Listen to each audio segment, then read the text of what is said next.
watching Capitol View, Sunday morning talk focused on the political scene in Arkansas.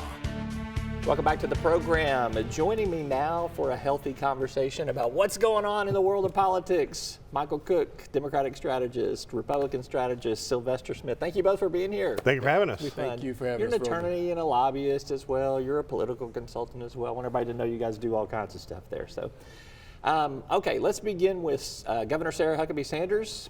First week on the job, inaugural. Sylvester, I come to you first. Give me a grade for how her week went. I'd give it Don't an A. go A+. You got to leave some room for improvement. I won't go A+, but I will give it an A. She came in, she made some strong statements that garnered national news with regard to the executive order she implemented on Latinx and critical race theory, which I actually would more refer to an equality in education executive order. If you actually read it, she had a phenomenal inaugural event that was sold out and had a wait list. Does your head still hurt from it? I mean, no. I know how those inaugural events go. But here's the one thing that I really want to give her a strong grade on is her cabinet.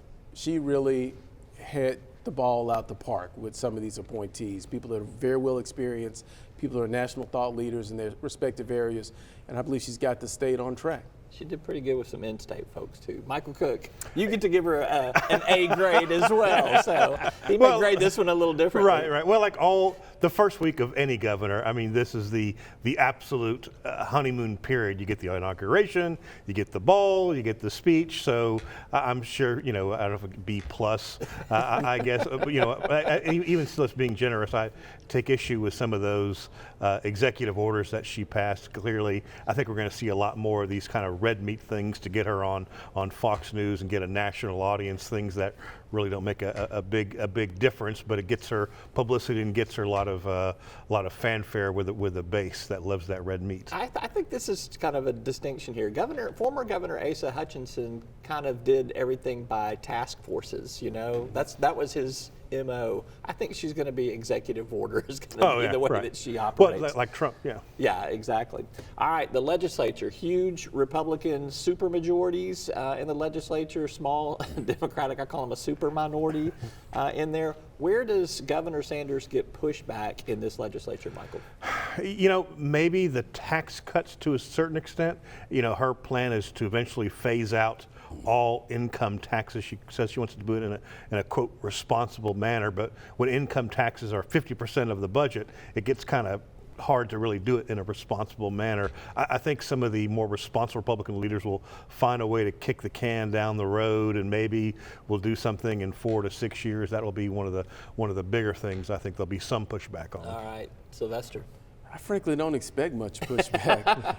I'm in your camp on that, honestly. I think this honeymoon period that Michael described is going to be one that no one's going to want to step on her toes. No, I've spoken to a lot of my friends on the Hill on both sides of the aisle. I do expect the Democrats to put up some token resistance, which what can you do when you are in single digits in one chamber and I think you have 18% of the other? Yeah. With Republicans, I believe that it will be a bend, don't break approach with those that don't agree with her.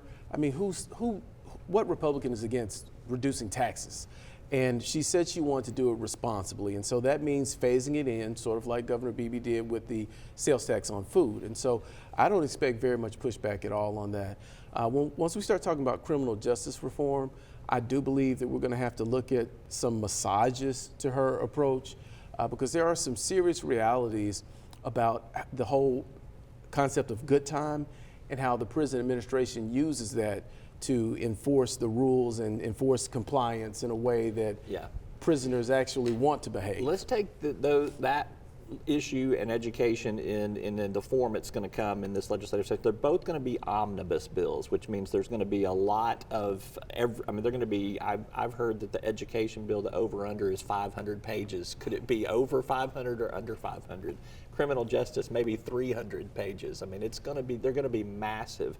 To me, I think the political calculus is, are you with us or are you against us? If you break those things out into all those little categories, then you got 15 knife fights you got to go fight and win, But if it's one big bill, you got to vote for it, up or down. What Right. are you going to do? I mean, I think that's the move. Yeah, and that's maybe to to Governor Sanders' advantage in that they have to go along, get along to go along, or whatever the cliche is that the Republicans will have to vote yes or no. There'll be some backroom negotiations. I'm sure in the 500 pages they'll take out a little bit here, a little bit there, and add in. But for the most part, I will agree with Sylvester that they will go along with the new governor and her agenda. Yeah. What do you think of the tactic that she's deployed there? Well, first of all, I like this governor in a knife fight, personally. People forget that she's been doing this since she was a teenager, and she learned from two of the best to do it, her father and former President Trump.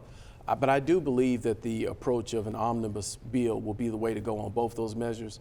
And the governor's smart enough that she's been building a coalition in each house before she was inaugurated, working on those details. And so my guess is by the time those bills are actually filed, there'll be some significant consensus on each and a large number of sponsors for each. All right, let's flip to national politics in the time that we've got left.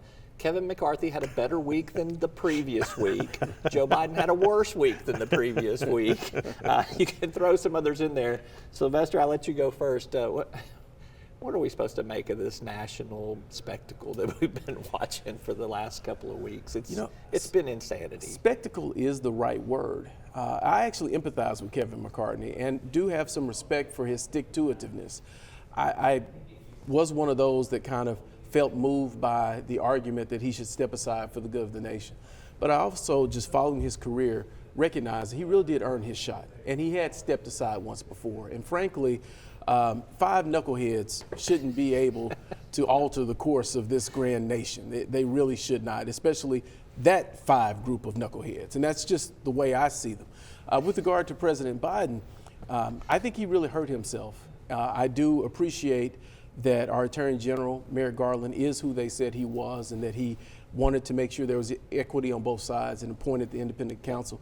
But I believe this is going to significantly undermine the Department of Justice's ability to prosecute President Trump over his papers. I mean, Kevin McCarthy last week having 15 ballots to get himself elected House Speaker, probably one of the weakest, most spineless speakers we've had in American history. It's also a dramatic contrast. Nancy Pelosi and Kevin McCarthy had the same amount of House members when they were Speaker.